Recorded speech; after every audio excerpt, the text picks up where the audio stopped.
Olá, a Flipa está online. Em mais um ano, agora em 2021, estamos no formato digital. Em 2020, com a parceria da Multirio, aprendemos e envolvemos todos os participantes neste modo. Em 2021, devido à continuidade da pandemia, vamos trazer essa segurança para você que nos acompanha.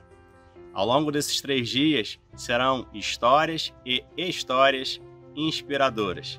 Vários autores, professores, diversas pessoas contando a sua experiência. Aproveite!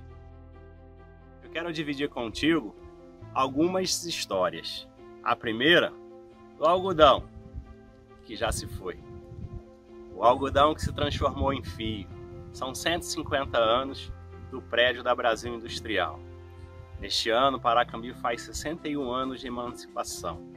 E esses 150 anos de história do prédio traz diversas histórias de cidadãos que aqui construíram a sua vida. A outra história que a gente pode refletir é o que está em torno, a natureza. Tivemos e temos oportunidade de aprender com a pandemia. Talvez a gente não perceba, mas a natureza se reconstrói todos os dias. Que tal nós termos essa inspiração na natureza? Amar mais, compartilhar mais, respeitar, ter empatia, ter o cuidado, o zelo com o próximo. Aproveite a Flipa, aproveite as histórias, construa, escreva a sua história.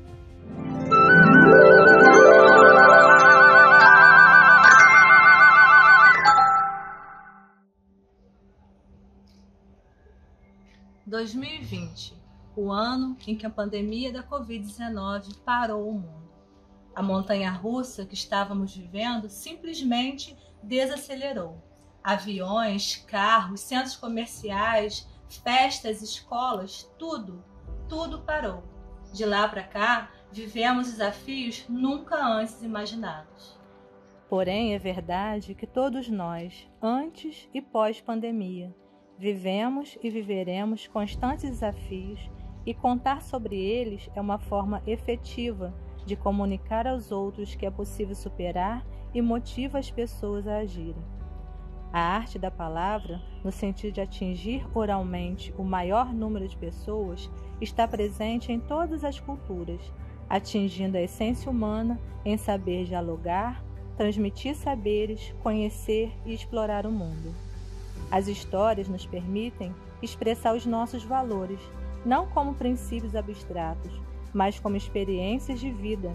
Por isso, elas têm o poder de mover os outros também. Então, é nessa perspectiva que a Flipa 2021 vem oportunizar momentos de inspiração através das histórias que nos fazem superar desafios. Histórias fictícias trazidas pelos livros, histórias reais por nossos convidados, pessoas comuns que impressionam pela capacidade de se reinventar, capacidade de reação às dificuldades impostas, capacidade de superação.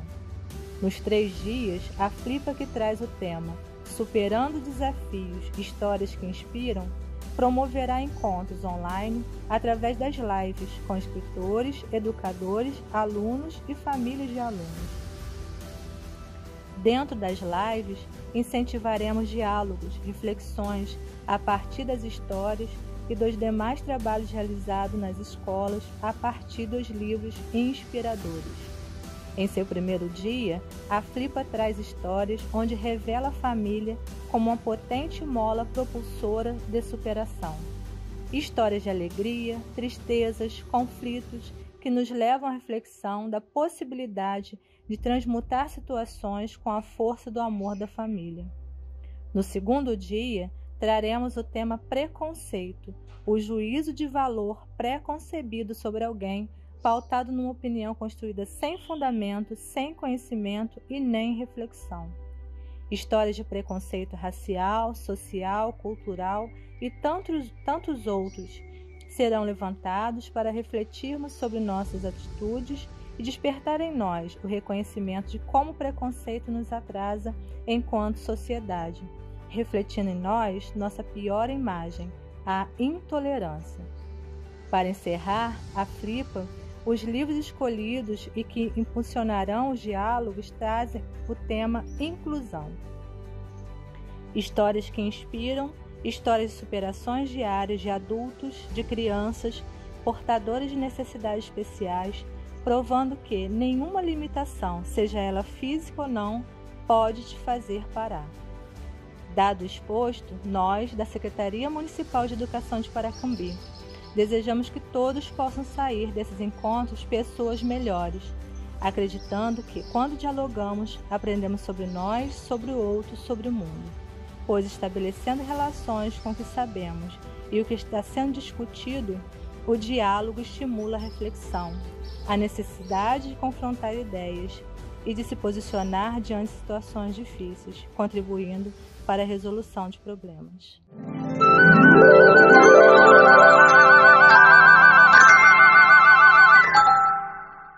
Vamos lá, então? Essa é a primeira live da Flipa 2021. Superando desafios, histórias que inspiram. E para o nosso primeiro encontro, eu tenho o prazer de apresentar para vocês nosso convidado de hoje, Júlio Emílio Braz. Tudo bem, Júlio? Seja bem-vindo. Obrigado, tudo bem. Obrigado pelo convite, né? Ô, Júlio, essa é a segunda vez que você está conosco na Flipa. Você lembra que você esteve conosco aqui? Sim. Teve a presencial, né? Sim. Foi a última, né? Antes da pandemia. Poxa vida, foi... Assim, na verdade, o ser humano é um ser adaptável, então a gente se adapta, não tem que ficar, como diz o garotinho, não ficar de mimimi, né? É o que se tem para hoje, então a gente se adapta, não adianta. Sim. Vai passar, daqui a pouco a gente está presencial. Vai passar. Ano passado nós fizemos uma edição online e esse ano nós seguimos com essa ideia, né? Oferecemos à escola a possibilidade de participar conosco, porque a gente sabe que em meio a isso tudo que a escola está vivendo, quer dizer, o mundo está vivendo, na verdade, né? A escola também está no meio desse redemoinho aí, com muitas ações para serem executadas, muita coisa para prestar conta, né? Em relação aos alunos que estão em casa, os alunos que estão conosco na escola. Então, assim, dessa vez a gente abriu a possibilidade, né? Se a escola visse que não, dessa vez não dava para participar, tudo bem. E aí a Escola Municipal Hortência Pirro do Vale topou de imediato participar conosco. Eu tive uma alegria enorme assim, né, de conhecer a professora Letícia, que daqui a pouco eu vou te apresentar. Mas, assim, primeiro eu queria te agradecer. Antes de apresentar o restante do pessoal que vai estar conosco, eu queria te agradecer por ser acessível, né, às escolas. Eu li um pouquinho, já venho assim, acompanhando seu trabalho há um tempo, e eu vejo que você está sempre presente nas escolas, né, Júlio? Sim, mesmo as escolas na época da pandemia. Sabe que há uma das pouquíssimas coisas interessantes nessa pandemia, né? Se é que você pode encontrar coisas interessantes numa pandemia, e uma delas, para mim, é essa possibilidade das lives, né? Eu estou fazendo muito mais palestras através das lives do que eu fazia antes, porque antes você é convidado para ir em Paracambi, você vai em Paracambi, faz atividade e volta para casa. Sim. Aqui sentadinho no aconchego do meu lar, eu teve dias ano passado que eu fui nos 4 pontos cardeais do Brasil sem sair de casa. Né? E é uma experiência nova e interessante. Eu acho que... Interessante, sim. Sim, nunca se é velho bastante para não incorporar novas tecnologias, novos pensamentos, né? Que bom que você está aberto a isso e a gente assim, te agradece muito. Você que é um dos escritores que mais produz livros para essa faixa etária, né, Júlio? De educação infantil, desculpa, para infanto-juvenil, né? Sim. Eu acredito que seja um dos, né? Não sou o único, mas são 12, com certeza. São mais de 100 livros, Júlio? Atualmente eu não estou nem falando são mais de 100 livros, são quase 200. Já perdeu a conta. Eu estou mais próximo do 200 do que do 100. Sim, do que 100, né? E todos trazem a discussão social, né? Eu acho isso muito interessante, assim, essa possibilidade de abertura nas escolas de se falar sobre o que é real para as crianças, né? onde ela está, o meio que ela vive, os conflitos, as aflições dela. É tudo muito real, assim, as histórias que você conta, né? Faz muito parte do cotidiano deles, né? Sim, eu acho que hoje em dia, querendo ou não, mesmo que a gente não quisesse, de repente todo mundo faz um acordo, os adultos fazem um acordo de não trabalhar temas sociais com as crianças. Elas já têm um computador, têm internet, têm as mídias sociais, então seria uma bobagem, um esforço enxugar gelo com pano molhado, né? Porque Sim. não ia impedir. Então, acho que a gente tem mais é que chegar e falar, o mundo real é esse, se você não gostou, transforme-o.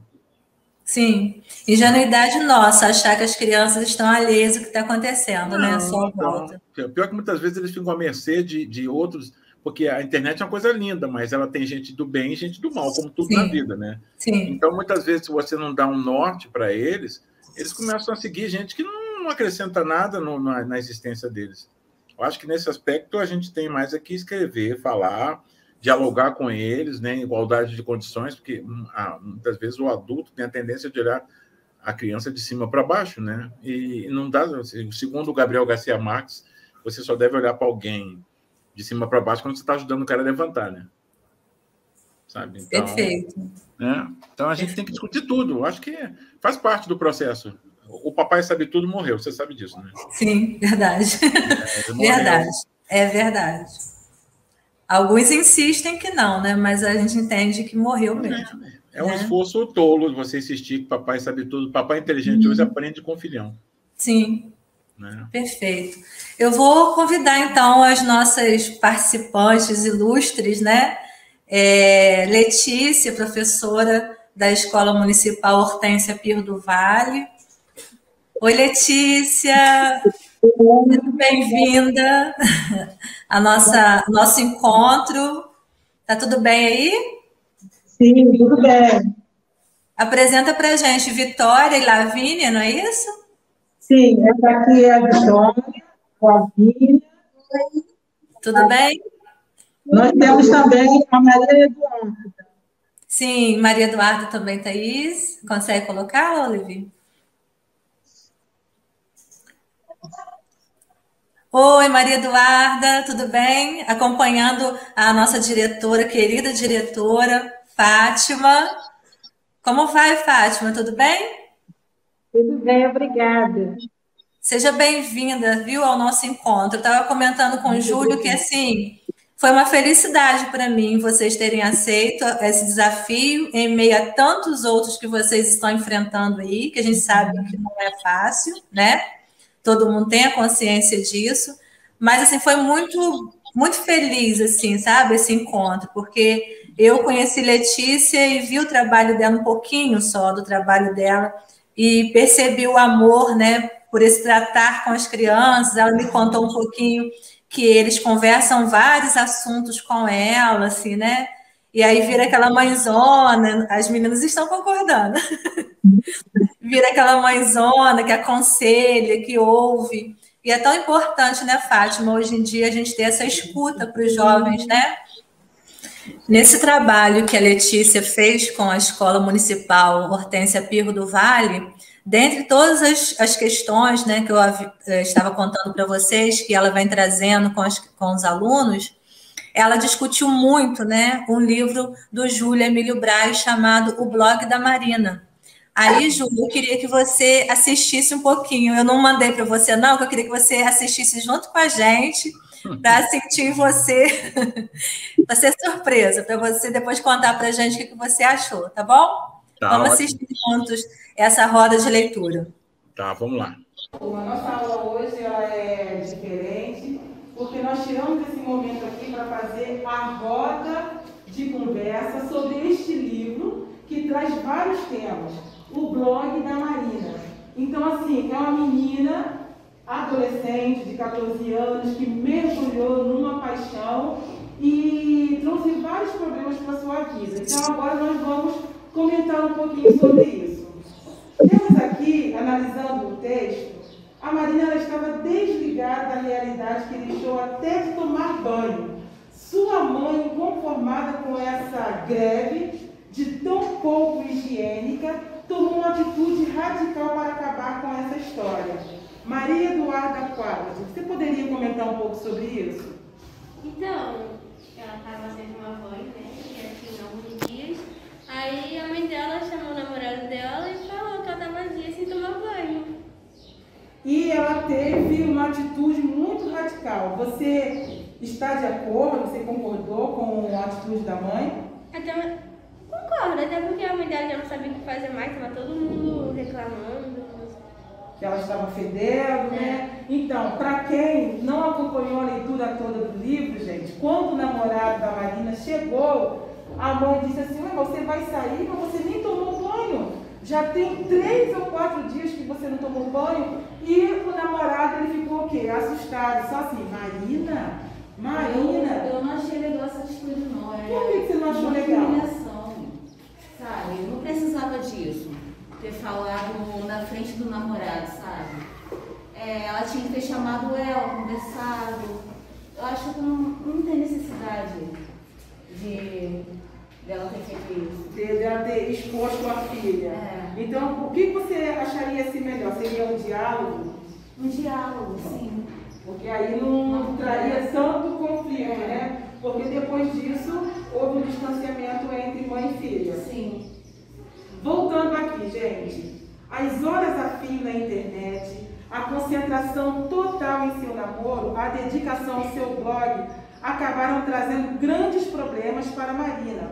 Talvez o mais sério deles tenha envolvido seus pais e a escola. Vitória, você poderia falar para a gente sobre isso? Eu acho que a internet, como ela pode afastar as pessoas, assim como ela pode unir mais elas. No caso da Marina, ela afastou. Ela se dedicou tanto às redes sociais e ao namoro que ela acabou se afastando dos pais, acabou se afastando da escola, tirando notas ruins, e isso complicou ela em várias partes da vida dela. O curioso também é que a mãe de Marina surrupiou da cesta de lixo algumas cartas que a filha escrevia para Alexandre e ficou muito espantada com seu conteúdo. Ela agiu assim, bem xereta, com as coisas da filha. Você concorda com essa atitude? Eu não concordo porque a conduta dela fez com que ela se afastasse cada vez mais.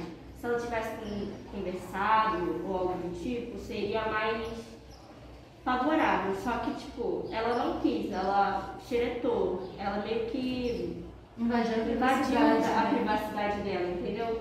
Ela é adolescente, nós adolescentes a gente gosta de ficar sozinho, de ter nosso tempo. Só que a Marina, como ela estava bem mais afastada, a mãe dela fez isso. Eu achei errado. E você considera isso uma falta de respeito? Sim, eu considero uma falta de respeito. Você também disse que ela se mergulhou na internet, só queria saber escrever no blog, só queria saber do Alê. Então a gente sabe que as redes sociais tanto podem aproximar e afastar as pessoas. O que você acha sobre isso? Eu acho que a gente tem que saber usar a internet.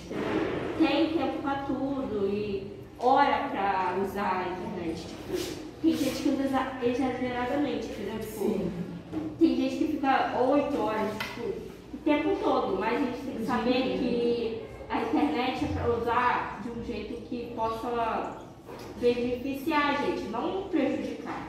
De um modo equilibrado? Você concorda também, Lavínia? Sim.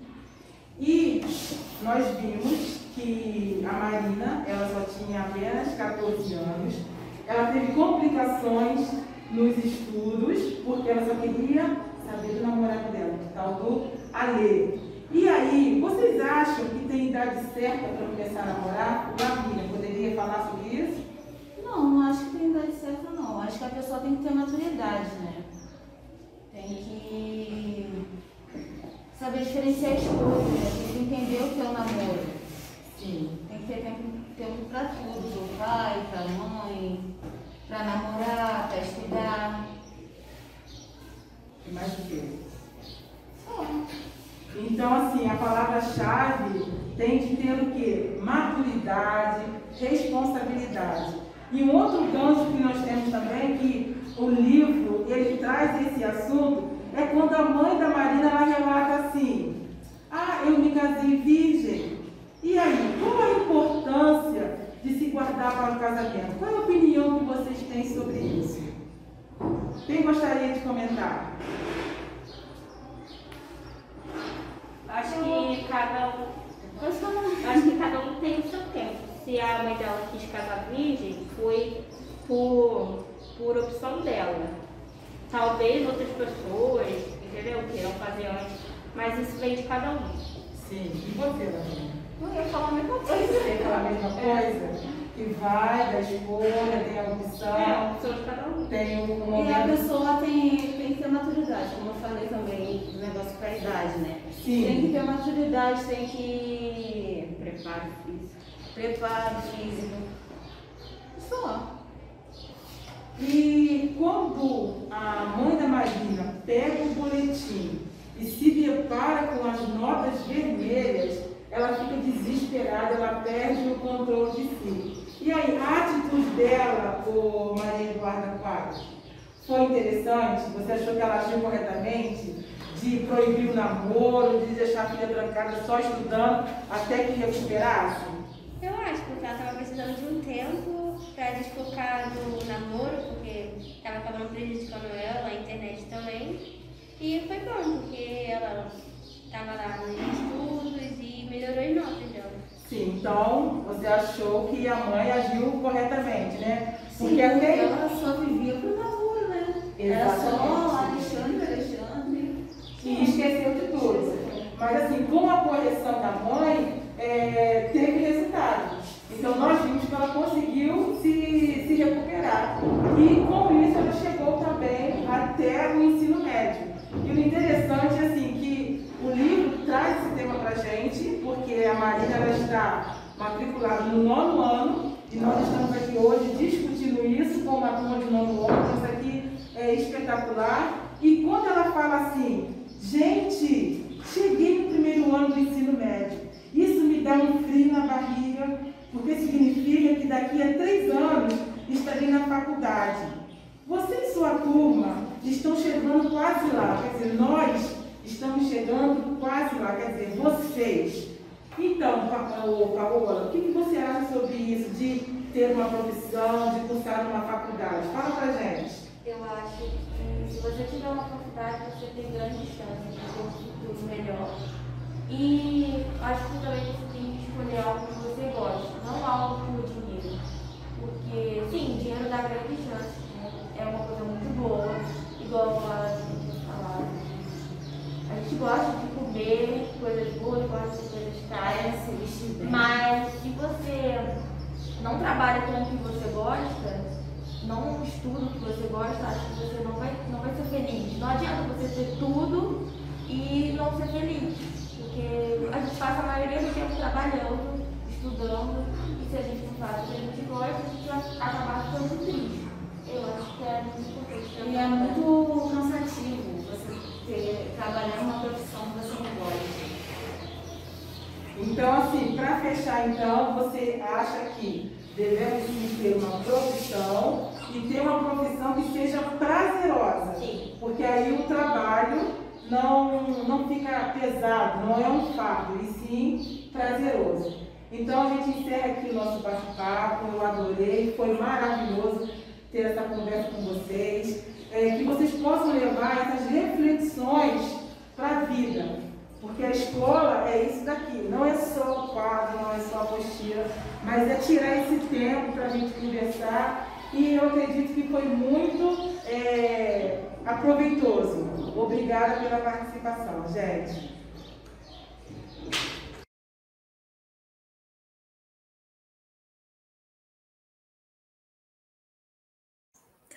Maravilhoso, né, Júlio? Letícia, antes de eu passar para o Júlio, eu queria que você contasse um pouquinho, assim, nós vimos inúmeras possibilidades de, né, lidar com o livro na sala de aula, vários temas que você abordou, né? A relação da mãe e filha, a questão de pensar no futuro e faculdade, a própria questão da turma ser de 9º ano, e o livro, né, o personagem também é do 9º ano. Então, se fala um pouquinho para a gente, assim, se isso tudo te facilitou, se o Júlio Emílio Braz facilitou o seu trabalho nesse momento, trazendo esse livro, as possibilidades que esse livro abriu no seu trabalho de discussão com as crianças. Desculpa, gente, com os jovens, né, adolescentes que vocês têm aí. É mania de professora chamar aluno de criança. É igual mãe em casa, não fica triste comigo, não. Então, Ana Paula, nós sabemos que a literatura ela tem um papel muito importante na vida da criança, do adolescente, porque é através da leitura que eles vão vencer obstáculos, dúvidas, questionamentos. E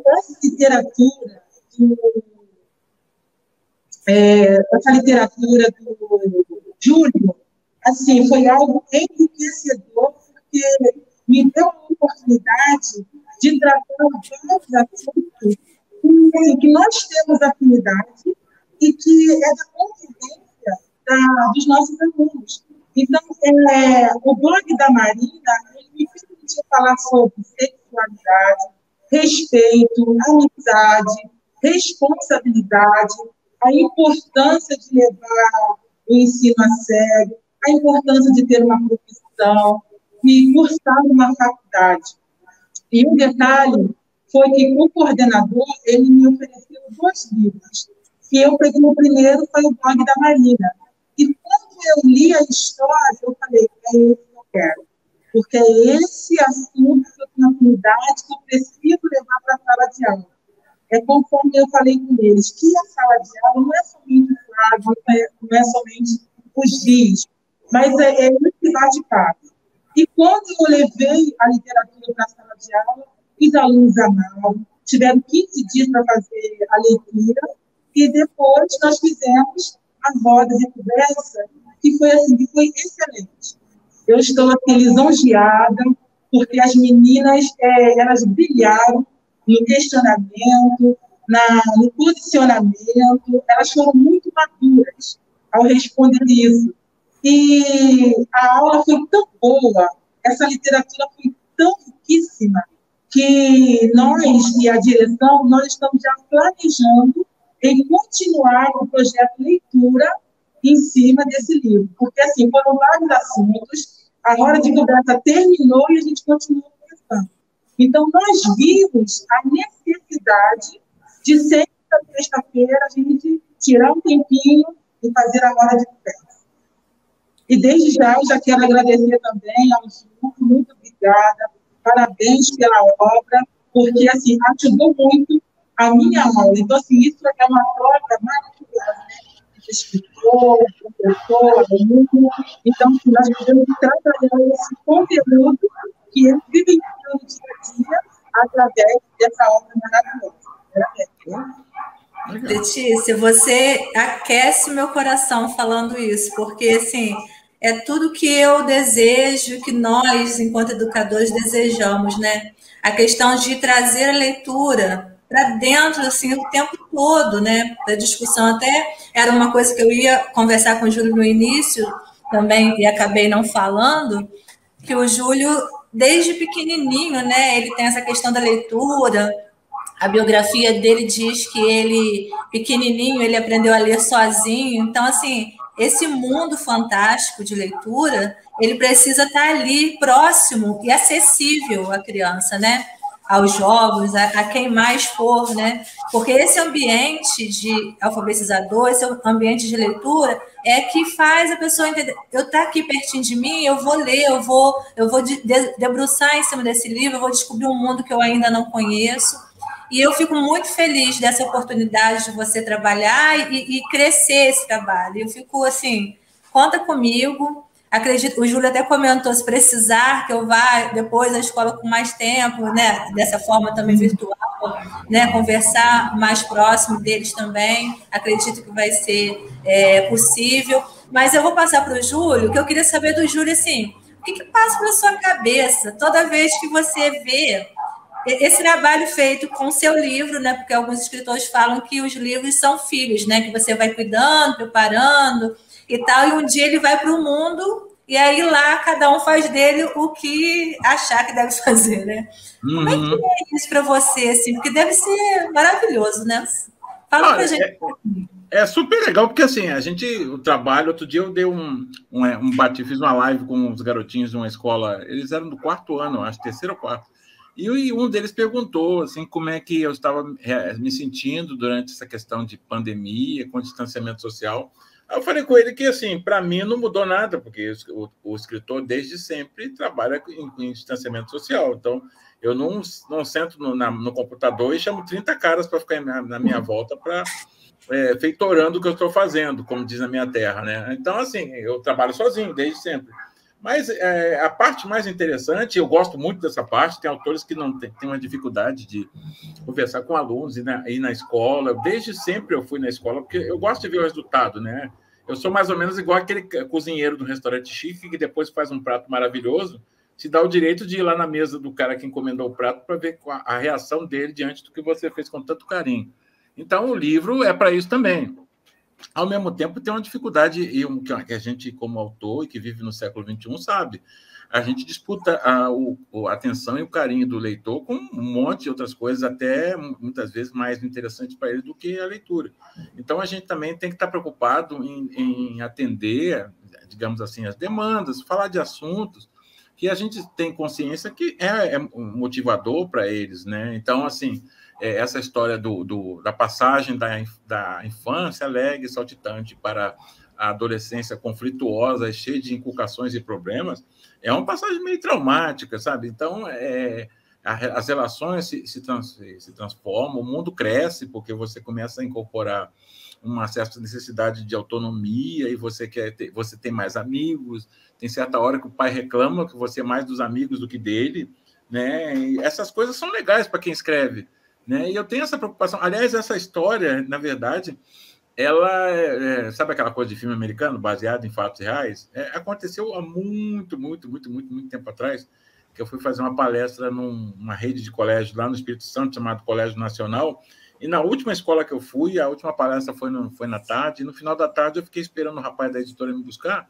e sentei na biblioteca com uma professora que cuidava da biblioteca. E ela contou não essa história, mas contou as dificuldades dela com a filha que tinha acabado de encontrar o primeiro namorado. Essa história do banho, por exemplo, foi ela que me contou, que ela fez isso com a filha dela, porque ela se apaixonou tão perdidamente pelo cara, que não se chama Alexandre, claro, que esqueceu de tomar banho. E aí ela fez aquilo que as meninas condenaram, né, de entregar de bandeja a coitada da menina para o namorado. É uma situação realmente constrangedora.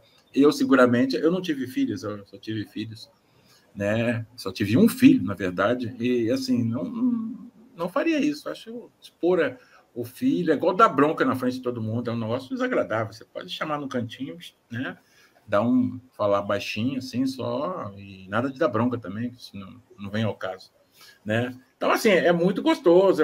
Não vou dizer que, não, é assim mesmo, também não vou tirar aquele jeitão blasé, dizer que, eu não ligo. Eu ligo, acho legal você interagir com o leitor, interagir absolutamente com o texto, tornar aquele texto, em certa medida, real, parte do seu cotidiano. Isso é muito bacana. Eu tenho 40 anos de escritor e ainda me emociono quando vejo situações como essa. Eu recebo cartas. Outro dia eu recebi uma carta de um menino que disse que é a história de um outro livro meu, que fala de gravidez na adolescência, a história do personagem é a história da mãe dele. Ele até viu uma semelhança que eu até fiquei meio bolado, assim, porque realmente é meio semelhante. Num determinado trecho do livro, quando a menina vai fazer o aborto e acaba desistindo, a situação foi idêntica à que eu coloquei no meu livro, né? Mas eu juro que não conhecia nem a mãe dele, muito menos ele, né? Então, assim, isso é gostoso. Eu não vou dizer que não sinto nada. Eu fico emocionado porque o que a gente escreve, que é pura ficção, é inventado, começa a ganhar uma concretude, né? Vira real, fica real na cabeça dessas crianças, dos professores, né? E é um negócio que é complicado, né? Porque hoje em dia os pais da gente, né? Não deveria ser assim, mas o fato é que os pais da gente têm 10 ofícios e 11 necessidades. Então, muitas vezes não é de pouco caso dos pais, é que realmente não dá, né? No dilema entre dar uma vida decente para o filho ou dar atenção ao filho, muitas vezes ele se apega ao trabalho para dar uma vida, né, minimamente decente. Então, o filho acaba sendo mais do professor do que do próprio pai, né? Isso é uma coisa inevitável nesse mundo que a gente vive. Como também aquela questão, achei muito interessante a professora abordar a questão do emprego, arranjei uma namorada, velhão desse jeito, arranjei uma namorada, e aí incorporei a sobrinha dela, e a sobrinha dela está nesse dilema, ela teve uma relação bacana com o cara, e já está no segundo filho, e tem 21 anos, sabe? E assim, sem nenhuma formação, agora que ela acabou o ensino médio, e hoje em dia é complicado, que até para trabalhar num emprego mais simples que você possa imaginar, tem que ter o ensino médio completo, né? Então você vai ter dificuldade, além de uma coisa dramática, que é a questão de curtir a juventude enquanto você a tem, né? Com 21 anos, 2 filhos, os filhos são lindos, bonitinhos. A menina mais velha é um poço de inteligência, fica até constrangido diante dela. Com 3 anos, ela é uma fera, né? Tem um discurso assim, interessantíssimo, pequenininho, mas engraçado. Mas é assim, coitado, tem hora que a menina trabalha, que não é uma doida, tem que cuidar de 2 filhos, tem hora que ela está dormindo em pé, sabe? E assim, brigando para manter um emprego, salário baixo. Eu acho que se a gente puder fazer um pequeno planejamento, é melhor para levar a vida, né? E juventude é para curtir, sabe? Porque depois não dá para curtir a juventude aos 40, né? Vira o tio Suquita. É verdade. Né? É verdade. E trazer isso para os livros e, consequentemente, esse livro chegar às mãos, né, desses alunos, dessas professoras, e aí sim, então, já que não houve discussão em casa, uma discussão familiar por conta dessa questão toda que você colocou, né, de tempo que realmente é real, né, mas aí ele tem essa possibilidade de discussão na escola, né, a professora possibilita, ela abre essa possibilidade lá para eles, para que eles coloquem as suas angústias, porque muitas das vezes eles não entendem realmente, né, o porquê, né, dessa solidão por vezes, né, de às vezes tomar a frente, às vezes muitos adolescentes tomar a frente da casa, né, para cuidar da casa, enquanto os responsáveis estão, né, cuidando fora, né, para trazer o alimento para casa, enfim, são várias situações reais que os seus livros abordam e essa possibilidade que que as escolas têm. Então, eu acredito que realmente esse trabalho seu enriquece muito, favorece muito, na verdade, né? Todas as professoras que desejam discutir esse tema. As meninas estão aqui, Júlio, e elas querem fazer algumas perguntas para você, tudo bem? Por favor, fique à vontade. A gente começa com a Maria Eduarda, né? Fale, Maria Eduarda, diga para mim aí.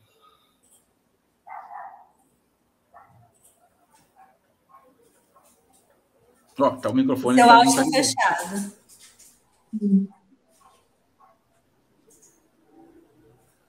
Não é essa. Essa. Ela que está fechando o áudio dela? Agora. Oi, boa tarde. Boa tarde. Eu queria saber quando começou a sua carreira literária, como foi a trajetória? Olha, vamos encurtar, porque, olha, são 40 anos como escritor. Se eu for contar aqui, a gente vai dormir, vai nascer raiz no pé de todo mundo, né? Então, assim, começou muito engraçado, porque eu escrevo desde, como a Ana falou, eu aprendi a ler em casa. Eu confesso assim, eu não sei se eu sou genial, eu enchi tanta paciência de um adulto por perto, que o cara, para se livrar de mim, me ensinou a ler e vaza, garoto, né? Só que o fato é que eu cheguei na escola e já sabia ler. Então foi fácil aprender a escrever, eu já sabia somar e diminuir, que filho de analfabeto sabe fazer conta de cabeça, né? Então, assim, ó, eu sempre li muito. A minha mãe, apesar de minha mãe, e as pessoas que me deram livros eram analfabetos, minha mãe e minha tia. Mas elas achavam um mal barato ler. A minha tia, por exemplo, tinha um acordo comigo, ela trazia os livros, mas eu tinha que contar a história para ela. Então, assim, eu sempre li. E é natural, você chega na escola já sabendo ler. Eu fiquei à toa, eu ficava à toa na sala depois, no meio do ano, porque eu já tinha, no primeiro ano primário, antigamente, você aprendia a ler, escrever, somar e diminuir. Eu já sabia somar e diminuir, eu sabia ler, aprendi a escrever, acabou. Aí eu comecei a criar problema para mim, porque eu ficava falando muito, não era muito bagunceiro, mas eu adoro falar. E aí eu acabava sempre na sala da diretora, minha mãe ia me buscar, e a minha mãe, ao contrário da mãe de vocês, a minha mãe era uma adepta intransigente da pedagogia do porrete. Quando a minha mãe era obrigada na escola para me pegar na sala da diretora, ia tê-la em casa, viu? E não era festa, nem baile funk, era outra coisa. Né? Eu também não sou a favor disso, não, gente. Antes que vocês pensem que eu sou a favor, eu não sou a favor, não. Minha mãe era assim, mas eu acho que porque li bastante, aprendi que quando você bate no cachorro, no seu filho ou no cavalo, a curto prazo eles irão obedecer, porque ninguém gosta de apanhar. Mas respeito a gente consegue de outro jeito. Né? Mas tudo bem, vamos lá. Aí, assim, eu sempre escrevi na escola. Na escola eu fiz uma coisa muito feia. Foi o primeiro lugar onde eu descobri que podia ganhar dinheiro escrevendo, foi na escola. Porque é feio isso, sabe? Eu vou contar porque vocês não vão contar para ninguém.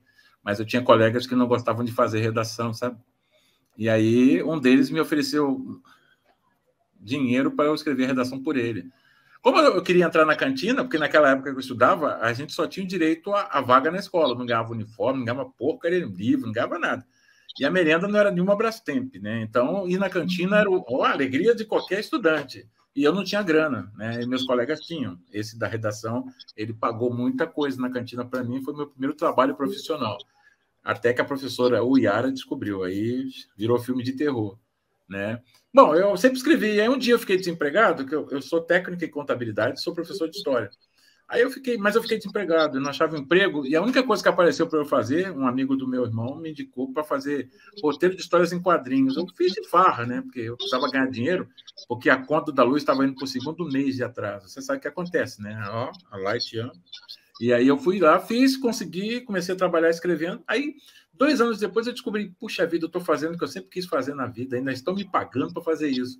Aí eu continuei, aí fui ficando, né? Fiz um monte de coisa, além, comecei com histórias em quadrinhos, depois eu fui fazer um negócio que não existe mais, que eram uns livrinhos de bolso, pequenininho, vendia em banca de jornal. Aí depois eu fui escrever piadinha, programa dos Trapalhões na TV Globo, fiz umas novelas para o Canal 3 de Assunção, lá no Paraguai, e finalmente eu fui escrever literatura infantil juvenil, onde eu estou até hoje, com quase 200 livros publicados, né? Adoro o que eu faço, né? Assim, o homem feliz é o que transforma o seu prazer em sua profissão.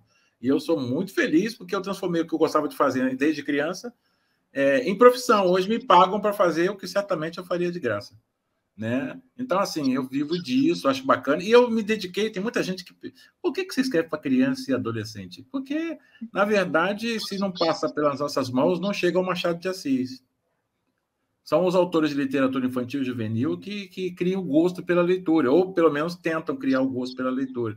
Eu acho muito barato lidar com crianças, com pequenas e os adolescentes. Eu acho isso, alguém tem que escrever para eles, alguém tem que falar de coisas que eles se identifiquem, porque a pior coisa que tem é um livro chato. Vamos lá, vamos combinar, vamos ser honestos aqui, né? Ninguém merece um livro chato, sabe? E eu acho legal assim, sentar e tentar, a partir de ouvi-los, né? Eu faço uma coisa muito feia, que é um dos meus processos de criação, é que quando eu vou na escola, eu fico fazendo cara de paisagem, me planto no canto igual uma samambaia e fico ouvindo a conversa dos outros. É claro que eu ouço a conversa da garotada, até porque a garotada ajuda, né? Eu não conheço nenhum garoto que fale baixo, né?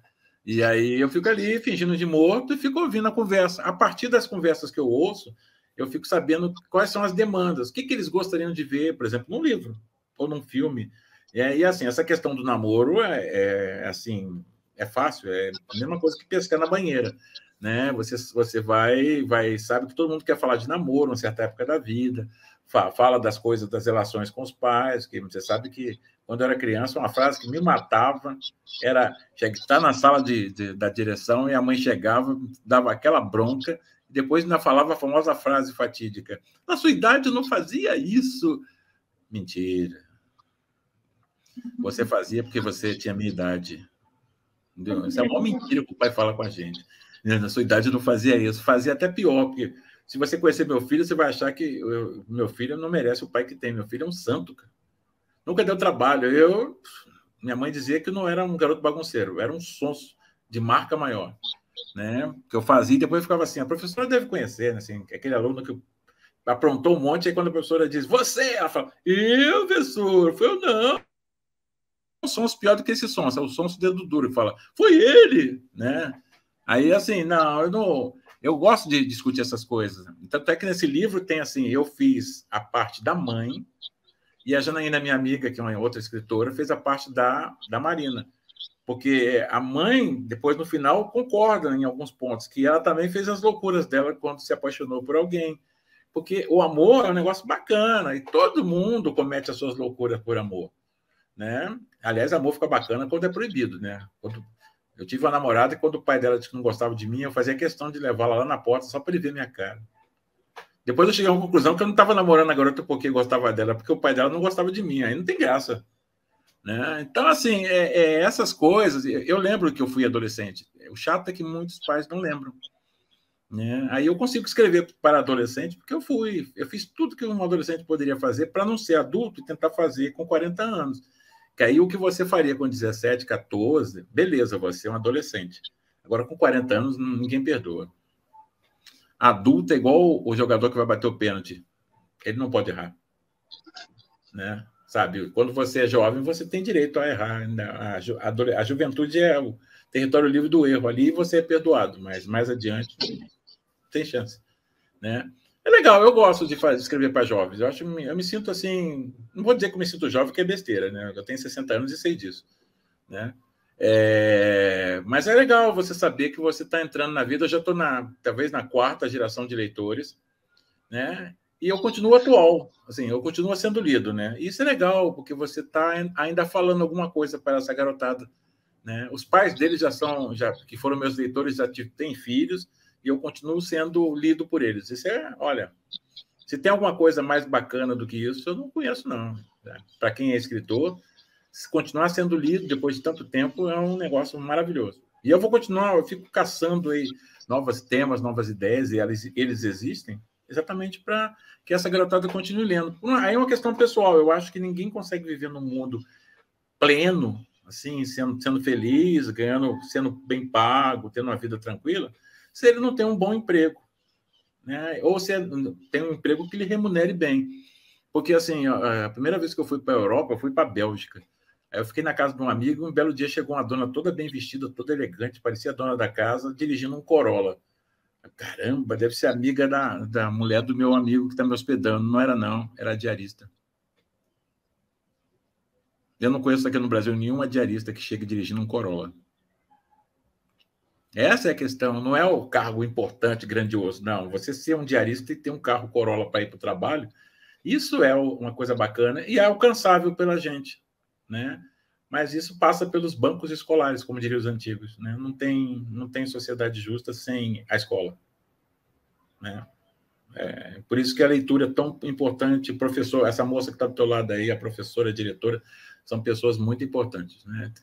Como tudo na vida, quando a gente tem a idade que você tem, a gente acha isso um estorvo, né? A gente tem todas as soluções, mesmo quando não houve pergunta, né? Mas depois a gente, quando fica velho e cascudo, a gente chega à conclusão que faz falta, né? Faz falta. Ou foi bacana, se você deu o devido valor, né?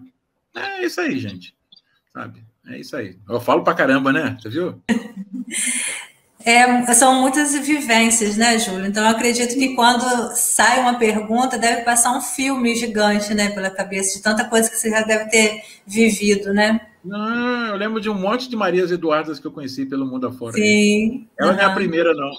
A Vitória também quer fazer uma pergunta para você. Vitória? Diz aí, Vitória. Boa tarde. Gostaria de fazer uma pergunta. Primeiramente, queria dizer que eu gosto muito de ler o livro. De todos os livros que você escreveu, eu gostaria de saber qual é o seu preferido.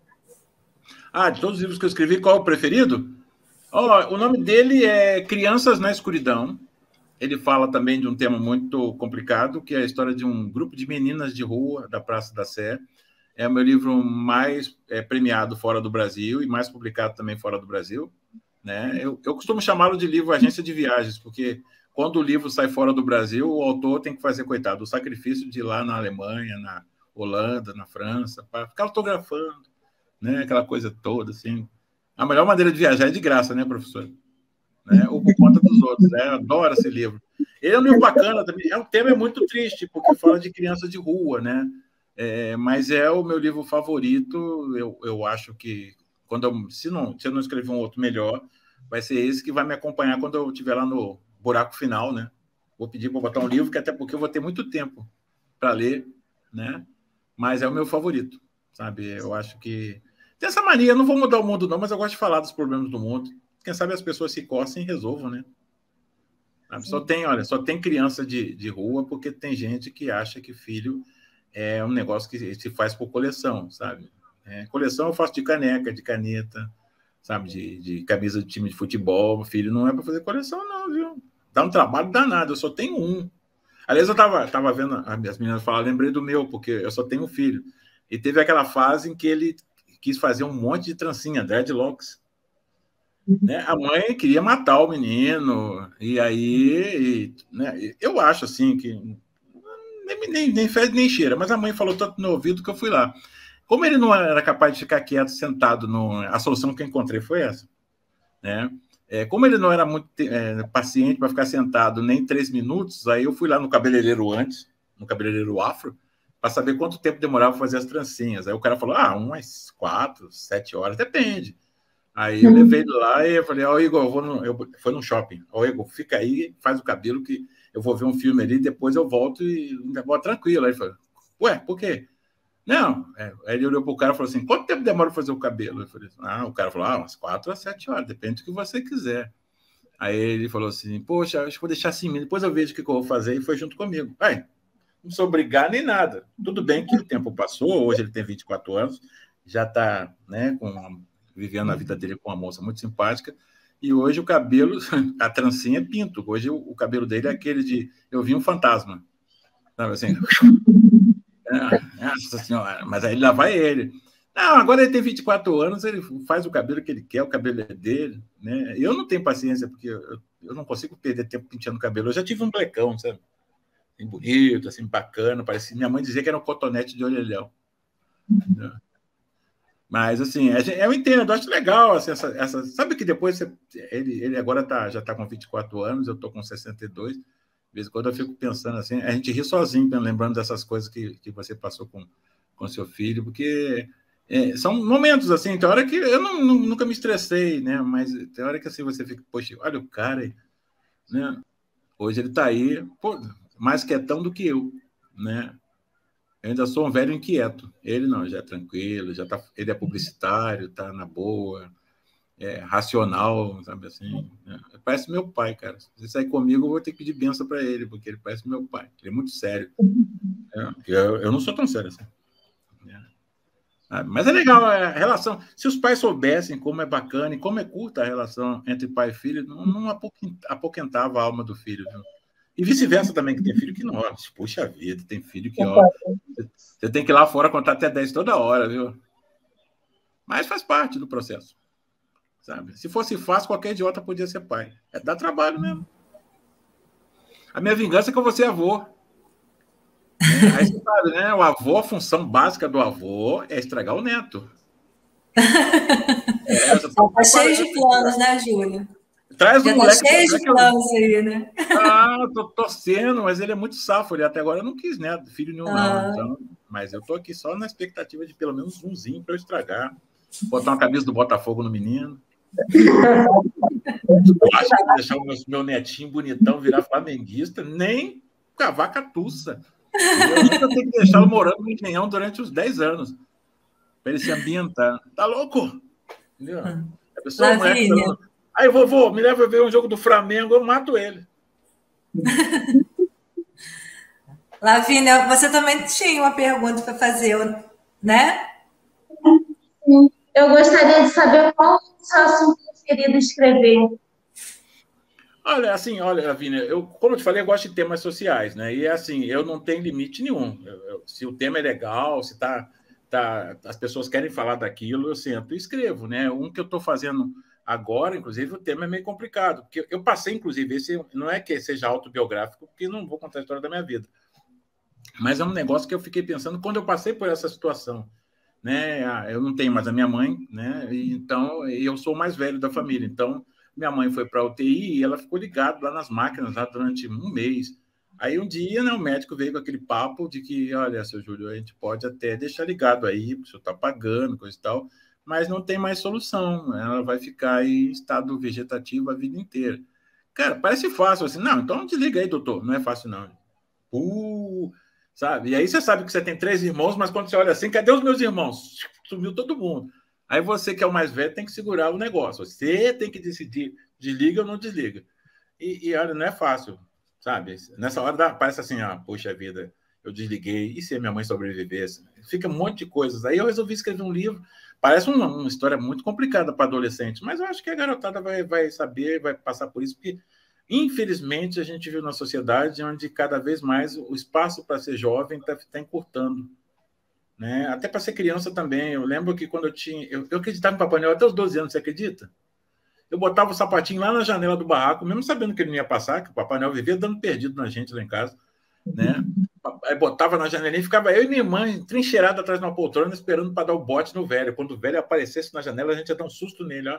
Como é que a gente era perverso, né? E aí, assim, ele não, na hora H a gente dormia, óbvio. Então, assim, infelizmente, hoje você vai falar com um garoto de 12 anos, Papai Noel, ele vai olhar para sua cara achando que você é doido, viu? Né? A coisa ficou muito curta, sabe? A infância, a adolescência. Então, infelizmente, esses temas têm que ser discutidos. Eu acho que não adianta fugir. Sabe por quê? Sabe, a palavra segredo, ela é uma palavra que está no dicionário, mas não existe mais segredo. Né? Então, a gente tem que discutir, querendo ou não, a gente tem que discutir. Eu até brinquei com a Ana, quando eu comecei, que Papai Noel sabe, Papai sabe tudo, já era. Não existe Papai sabe tudo. Né? Quando eu era criança, o papai sabia tudo. E se ele não sabia, ele dizia que não sabia e você tinha que ficar quieto. Hoje não tem. Hoje você tem internet, né? Tem um computador, entra lá, clica, e aí você tem sorte. Se você tiver sorte, encontra a informação correta. Se você tiver azar, vai encontrar um monte de besteira que vai fazer a sua cabeça no caminho errado. Então, sei lá, alguém tem que criar alguma coisa para discutir o tema de maneira sensata, por exemplo, numa sala de aula, né? Sabe? Já que não é de todo impossível discutir esse tema isso aí, em casa, até porque tem muitos temas que, desde sempre, as famílias não gostam de discutir. Né? A questão, por exemplo, de sexualidade é um negócio que a família, cada um corre para um lado. Né? Tanto é que na minha família, a mais moderninha é minha irmã caçula, mas quando chegou na hora de falar com os 2 filhos dela sobre o negócio de camisinha e coisa e tal, adivinha que sobrou para quem? Para mim, né? Porque até o cunhado, ó, caiu fora. Né? Aí eu fui lá falar com ele, porque, sabe, chega na idade, começa a ficar, os hormônios começam a funcionar, o juízo some da cabeça, aí pronto, aí daqui a pouco virou pai aos 13. Não tem graça nenhuma virar os pai aos 13. Né? Então, alguém tem que chegar lá e falar, ó, isso, tudo na vida tem consequência, aquele blá, blá, blá todo. Né? Porque, claro, só não tem consequência quando você come um pedaço de tofu, um prato de chuchu sem sal. Aí não acontece nada, né? Chuchu só combina com camarão e outras coisas. Chuchu puro, ninguém merece. Né? Então, é a vida assim, tudo na vida que você fizer, por menos significativo que seja, tem consequências. E a gente tem que, desde o início, explicar para a garotada, sem lição de moral, sem essa bobeira toda, mas falar que, ó, se você fizer X, vai acontecer Y. Né? Se você quer, mas tem que estar pensando nisso. Sabe? Né? Nada de bater também, esse negócio de bater, filho não é saco de pancada. Sabe? Mas você vai ser correto com o cara, falar, ó, vai acontecer isso. Né? Ser pai aos 13 anos, a primeira coisa que acaba é a sua juventude. Né? Simples assim. Por isso que os pais têm que se abrir mais para os filhos, né? Tem que Sim, claro. Sim. Ó, pai não sabe tudo. Pai inteligente sabe o que faz o quê? Quando ele não sabe, ele admite para o filho que não sabe e vão os dois aprender juntos. Aí é legal. Sabe? Que ninguém é obrigado a saber tudo. O pior momento para mim com meu filho, quando era o dever de casa de matemática. Você sabe que a maioria das pessoas aprende matemática. A única coisa que fica no final das contas, depois de muito tempo, são as 4 operações e uma outra coisa, potenciação. O resto, teorema de Hiparco, teorema não sei de quem, polinômios. O pai quer a morte. Não consegue, porque não sabe, não consegue. Ninguém é obrigado a saber tudo. Ninguém sabe tudo. Nenhum professor sabe tudo. Ninguém sabe tudo. A gente tem que ser humilde e dizer para o filho, ó, não sei, mas a gente vai na internet, fala com o pai Google, né? O pai Google diz para a gente como é que é a coisa. Né? E pronto. Aí, não é traumático, o filho não vai te olhar com menos carinho porque você admitiu que não sabe qual é a capital da Chechênia. A não ser quem mora na Chechênia, ninguém sabe qual é a capital da Chechênia. E ninguém morreu por causa disso, né? Ninguém foi fuzilado e enforcado por causa disso. A gente tem que ser humilde, sabe? Lição de humildade vem de casa. O pai tem que mostrar que é humilde, não sei. Né? A gente não é obrigado a saber. Né? Eu acho que as professoras concordam comigo, todo mundo, ninguém é obrigado a fazer. E a gente não retém todo o conhecimento que a gente consegue na escola. A gente até gostaria de levar todo o conhecimento que a gente reuniu ao longo da nossa carreira escolar na cabeça, mas por várias razões o cérebro da gente é seletivo. Tem coisa, ninguém vai pedir para o seu pai para dizer qual foram os faraós do Egito Médio, porque ninguém sabe. Sabe só um professor que se dedica àquilo. E isso não é demérito para o seu pai, nem para o seu tio, nem para ninguém. Né? Fim de papo. E chegou a hora, né, Júlio, tanto as famílias como as escolas entenderem isso, né? Que o professor, o pai, ele não é o detetor do conhecimento realmente. Qualquer informação que o aluno quiser, ele vai no Google e em menos de 2 segundos ele tem ali a resposta muito mais rápido do que o professor daria. O professor, ele virou assim, o mediador, né? Aquele que vai filtrar aquele conhecimento que o aluno está trazendo, discutir, colocar em pauta, né? Porque realmente a internet também não é 100% verdadeira, a gente sabe que tem muitos, né, sites, muitos caminhos errôneos que vão te dar confusão, te fazer confusão. Então, é onde o professor e os pais também entram nesse sentido, né, de orientação. Mas antigamente a gente tinha aquela posição, né, que o aluno era aquela tábula rasa que o professor vinha e escrevia sobre ele, né? Mas esse conceito já caiu por terra há muito tempo, né? Graças a Deus por isso, né? Graças a Deus. Não é obrigado a saber tudo também. Júlio, assim, a gente podia ficar aqui horas conversando com você, porque assim, é uma conversa leve, né?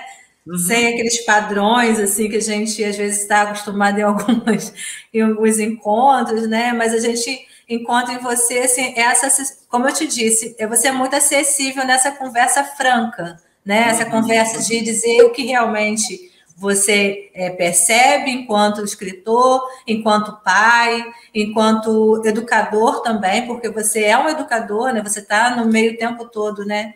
Desse grupo. E eu quero te agradecer muito.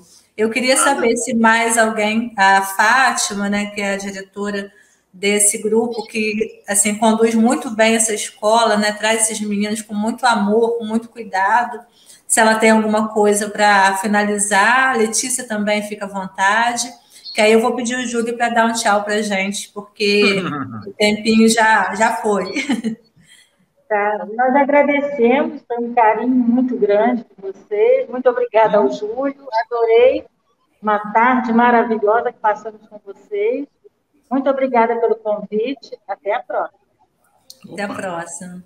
Letícia, mais uma vez, obrigada, viu, Letícia, por você ter abraçado essa ideia, ter trazido as meninas, Maria Eduarda, Vitória, Lavínia, obrigada por vocês estarem aí até agora na escola, né? Que legal isso, né, Júlio? Dá até fora do horário na escola, isso é muito bacana, é sinal que a escola é gostosa de ir e ficar lá, né? Eu tenho boas lembranças. Você sabe que a minha escola era pública, eu sempre estudei em escola pública, só o primeiro ano do ensino médio, só o ensino médio que eu fiz assim em escola particular, porque eu tinha que trabalhar para ajudar a família, então não teve como compatibilizar horário. Mas eu sempre estudei em escola pública e eu tenho uma grande lembrança de onde eu fiz o fundamental, o Dilermando Cruz, em Bom Sucesso, né? Porque a gente gostava tanto da escola que a escola tinha hino. Uma mãe de um colega meu, uma vez uma autoridade foi visitar a gente, e a mãe bolou um hino, que até hoje eu sei cantar o hino da minha escola pública, sabe? Porque ela, apesar de ser uma época ruim, ditadura, aquela coisa toda, aquela escola era nossa, sabe? Nós cuidávamos, quando tinha o torneio de futsal, hoje chama futsal, naquela época chama futsal, futebol de salão, nós repintávamos a quadra, trocávamos as lâmpadas, cortávamos um mato que crescia em torno da quadra, parecia uma floresta amazônica, a gente ia no sábado cortar, porque a escola era nossa, né? E a gente tem que recuperar isso, porque o engano de muita gente é achar que a escola pública é do governo, não, a escola pública é do povo, porque quem banca a escola pública é o dinheiro do imposto, desde a professora até o cara que vende ferro velho vende papel e latinha no ferro velho, porque todo mundo que compra 1 quilo de arroz está pagando imposto. Sim. Essa compreensão que a escola dá. Sabe? Isso é uma coisa que a escola, essas pessoas, as professoras, diretoras, todo mundo que está no ambiente escolar, dá para a gente que nós somos os proprietários, não somos os inquilinos. Né? Isso é uma coisa que a gente aprende na escola e a gente tem que sempre valorizar. Não é discurso de homem de 60 anos, não, cara, é o óbvio. Se eu estou aqui, tem um monte de professores que eu nem vou citar aqui, porque eu vou esquecer alguns, certamente. Mas tem um monte de professores que fizeram o que eu sou. Como minha mãe e minha tia me fizeram o escritor, o homem, o cidadão que eu sou, é obra e graça de muitos professores que eu tive ao longo da vida. Né? Com certeza. Além de tios, pai, um monte de gente, que todo mundo que falou alguma coisa para um jovem contribuiu para a construção que ele é no final. Né? Olha, leiam bastante, gente, porque assim, não é porque eu vou vender livro para vocês, não, mas que eu nem vendo. Mas leiam bastante, porque nesses 60 e poucos anos que eu tenho, eu descobri que a leitura só tem um pequeno problema, um efeito colateral terrível. Uma pessoa que lê corre um risco muito sério de ser uma pessoa inteligente. Ninguém gosta de gente inteligente, viu? As pessoas geralmente preferem os burros, porque os burros não questionam. Gente inteligente é muito chato, que faz aquelas 3 perguntinhas chatas pra caramba, né? Como, explique por quê. Na prova, a gente não gosta quando encontra essas 3 perguntas. É bom você saber respondê-las, viu? Lavínia, a gente não está te ouvindo bem. Repete, por favor. Eu passei no estágio depois que eu li o seu livro. Não é uma leitura cansativa de ler, é uma leitura voltada para os jovens, sabe? Sim. Uma leitura muito legal. Eu acho legal assim, escrever para jovens. Sabe, em certa medida, eu acho que eu estou compensando como vai ser o futuro. Eu tenho até sorte que eu estou fazendo umas palestras agora para o SESI de São Paulo e eu estou encontrando meninas e meninos que tinham a idade de vocês em 2004, 2007, e eles hoje, alguns são professores do próprio SESI. Né? É legal você ver isso, sabe? O que você ajudou a construir aparece na sua frente bem construído. Isso é um negócio de doido, né? Porque professor, escritor, gente que trabalha com a cabeça de outras pessoas são construtores de gente. E construir gente dá muito trabalho, viu? É melhor um muro, um prédio de 500 andares. Construir um ser humano é muito trabalhoso. Né? Que nem sempre dá certo. Então, assim, gente, não vou ficar falando não, senão daqui a pouco eu vou falar mais 3 horas. Então, assim, olha, obrigado pelo convite. Meninas, continuem lendo. Arranje um bom emprego, que minha mãe dizia que marido de mulher é trabalho. Eu não entendi nunca essa frase, mas ela devia saber o que estava falando. Minha mãe era muito esperta. Né? E mais, assim, espero que vocês sejam felizes, né? Porque a gente vem aqui para tentar ser feliz. Alguns conseguem. Né? Um beijão para todos, viu? Um beijo enorme para vocês. Em nome da Secretaria de Educação de Paracambi, a gente agradece mais uma vez, viu, Júlio, pela sua colaboração conosco, acreditar no nosso projeto. Eu espero te encontrar presencialmente daqui a pouquinho. Quem sabe, né, ano que vem a gente sai, sai dessa situação, né, e pode se encontrar. Muito obrigada, viu, por tudo. Meninas. Tchau, gente. Meninas, Fátima.